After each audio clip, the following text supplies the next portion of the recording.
মহান আন্তর্জাতিক মাতৃভাষা দিবস উপলক্ষে সুইস বাংলাদেশ ইউনাইটেড কমিউনিটি সুইজারল্যান্ডের উদ্যোগে জুরিখের বিখ্যাত হেলভেটিয়া প্লাটসের শহীদ মিনারে পুষ্প অর্পণের মাধ্যমে ভাষা আন্দোলনের সকল শহীদদের প্রতি শ্রদ্ধা জ্ঞাপন করে সুইজারল্যান্ড প্রবাসী বাংলাদেশিরা।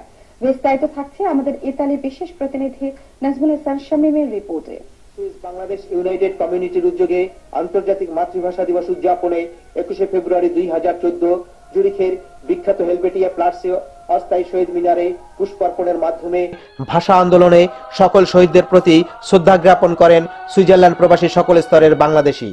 সুইস বাংলাদেশ ইউনাইটেড কমিউনিটি সাধারণ সম্পাদক মুন্সি মিজানুর রহমানের পরিচালনায় অনুষ্ঠিত আন্তর্জাতিক মাতৃভাষা দিবস উদযাপনে বক্তব্য প্রদান করেন কমিউনিটির সভাপতি লিটন মিঝি, সিনিয়র সহসভাপতি আলমগীর হোসেন, রানা ব্যাপারী, শিবির ভুঁইয়া, রাহুল হালদার, ইমরান মোল্লা, আসলাম বিল্লাল, দেলোয়ার হোসেন, সুইজারল্যান্ড আওয়ামী লীগের নেতৃবৃন্দ, হারুনা রশিদ ব্যাপারী, সভাপতি আবুল বাশার, উপদেষ্টা খান শরীফ, সাংগঠনিক সম্পাদক কাজী রিপন, রশিদ ব্যাপারী, বিএনপি সুইজারল্যান্ডের নেতৃবৃন্দ, শহীদ হোসেন খোকন সভাপতি, শেখ আনোয়ার সিনিয়র সহসভাপতি, কবির মোল্লা সাধারণ সম্পাদক, মাহবুবুর রহমান অসীম, যুবদলের চঞ্চল মাতবর, মোহাম্মদ মাসুদ পারভেজ, আলমগীর ভুঁইয়া, আব্দুর রহমান প্রমুখ।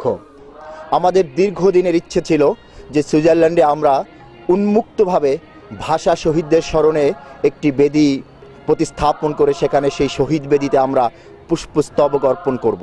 আওয়ামী লীগ সুইজারল্যান্ডের পক্ষ থেকে 1952 সালের ভাষা আন্দোলনের শহীদদের স্মরণে পুষ্পমাল্য অর্পণ করলাম। যারা আমরা প্রবাসী আছি সুইজারল্যান্ডে তথা ইউরোপে যারা বাস করি, তারা যেন আমাদের বাচ্চাদেরকে বাংলা ভাষার প্রতি গুরুত্ব দেই।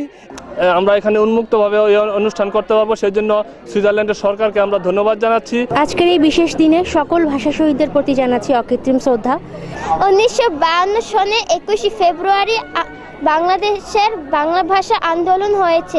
শত ব্যস্ততার মাঝে পরম মমতায় তৈরি অস্থায়ী শহীদ বেদিতে শ্রদ্ধা প্রদর্শনের মাধ্যমে জুরিখ প্রবাসীরা মা মাতৃভূমি ও মাতৃভাষার প্রতি তাদের নারীর টান প্রকাশ করেন।